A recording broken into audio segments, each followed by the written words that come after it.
La pregunta de los 64 millones de dólares que todos nos estamos intentando responder en este momento es si Rusia va a invadir Ucrania o no.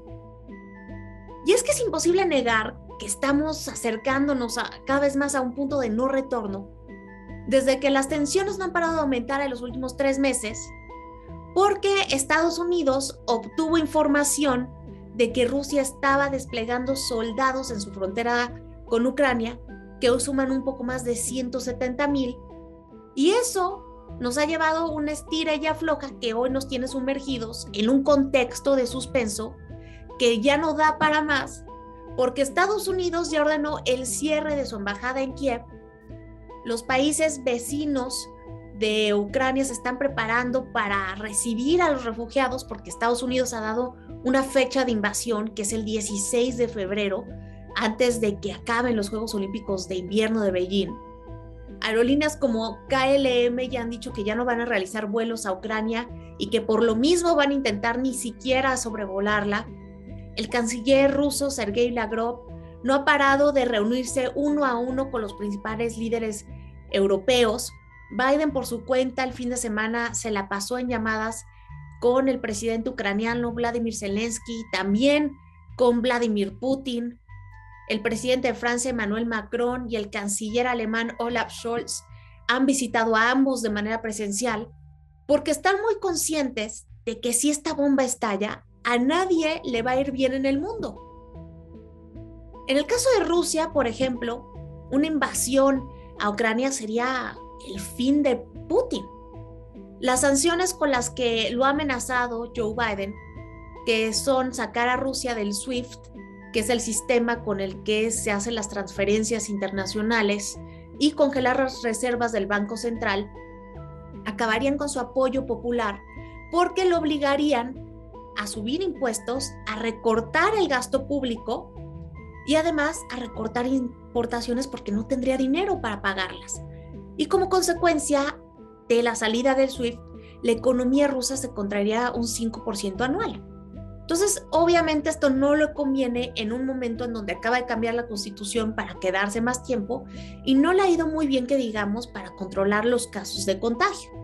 Ahora, si vemos esto desde un punto de vista geopolítico, esta jugada de ajedrez también acabaría afectando a regímenes autoritarios como el de Venezuela, de Nicolás Maduro, y el de Cuba, de Díaz-Canel, porque Rusia de alguna manera los ayuda financieramente. Y si Rusia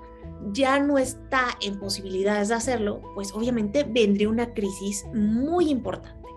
Ahora, en el caso de Europa, esto tiene que ver con la energía. Europa depende en casi 40% del gas que viene de Rusia para producir electricidad. Si a Rusia lo sacan del SWIFT, como ya no va a poder recibir pagos, pues tampoco va a poder enviar mercancías, entre ellas la electricidad. Y esto pues haría que Europa se quede sin ese gas y que al momento de tener que cambiar de proveedores, sus precios se eleven,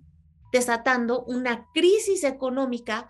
que de alguna manera haría peor la que ya inició por el COVID.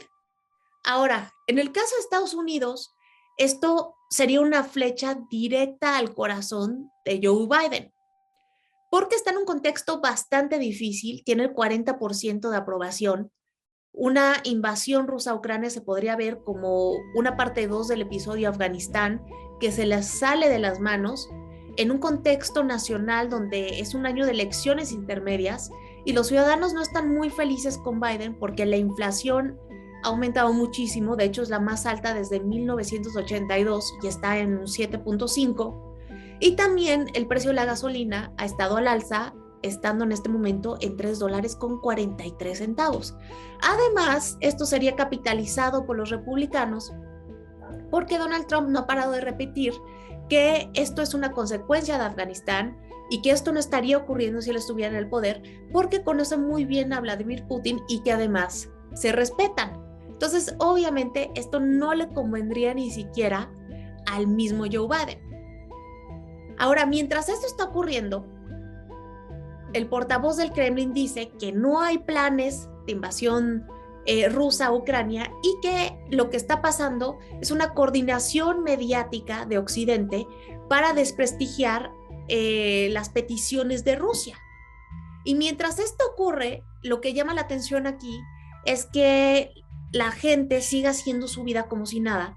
en Moscú y en Kiev. Lo que lleva a pensar que tal vez el meollo del asunto de por qué esta semana empezó a escalar más la crisis tiene que ver con la región de Donbass. Donbass es una región en Ucrania que de alguna manera no ha salido del conflicto del 2014, año en que Rusia se anexó Crimea, porque hay grupos separatistas prorrusos, que de hecho se dice que el Kremlin los financia, que quieren hacer de esa región independiente y hay una especie de guerra civil que ya lleva un poco más de 14,000 muertos. Ahora, en ese entonces, para acabar con este conflicto, un año después, o sea, en el 2015, se llevaron a cabo los acuerdos de Minsk, con los que se pusieron 13 puntos para ponerle fin a este derramamiento de sangre.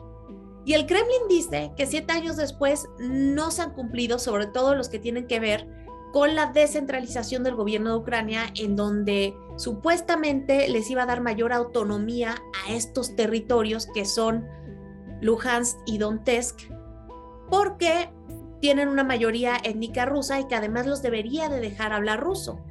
El Kremlin dice que esto no se ha cumplido y justamente esta semana la Duma, que es el parlamento ruso, pasó una iniciativa para reconocer a estos territorios que están en la región de Donbass como ya repúblicas independientes. Ya nada más parece que solo falta que Putin lo firme. Ahora, esto sería un caos para Occidente, porque esto implicaría redibujar una vez más las fronteras de Ucrania, pero sería de alguna manera una victoria fácil para el Kremlin, porque sería una anexión de facto, más no de jure, porque hay una mayoría rusa. Ya podría tener ahí el Kremlin sus tropas sin ningún problema, y además tendría mayor influencia porque en los últimos meses a todos estos habitantes de estos territorios con ascendencia rusa pues les ha dado su pasaporte ruso. Entonces de alguna manera sería una anexión de facto. Y creo que esto explica mucho el cambio de postura que ha tenido el presidente ucraniano, Vladimir Zelensky, porque el fin de semana, cuando Estados Unidos empezó a decir que ya tenía la fecha para la invasión, Zelensky dijo que pues él no estaba muy de acuerdo en que ya hubiera fecha y que le pedía por favor a Estados Unidos y a sus aliados occidentales que no repitieran esa información hasta estar seguros, porque dañaba su economía y también estaba provocando la salida de mucha gente de su territorio, cosa que esta semana cambió porque ya dijo que está de acuerdo con la fecha del 16 de febrero, que también cree que se va a llevar a cabo una invasión y que ese día va a ser un día de unidad nacional y que está de acuerdo en lo que dice Estados Unidos. Y creo que tiene mucho que ver con lo que está pasando, porque ya se enteró lo que está pasando en la Duma y esto de alguna manera pues evitaría el peligro de invasión, porque ya a Rusia ya no le interesaría.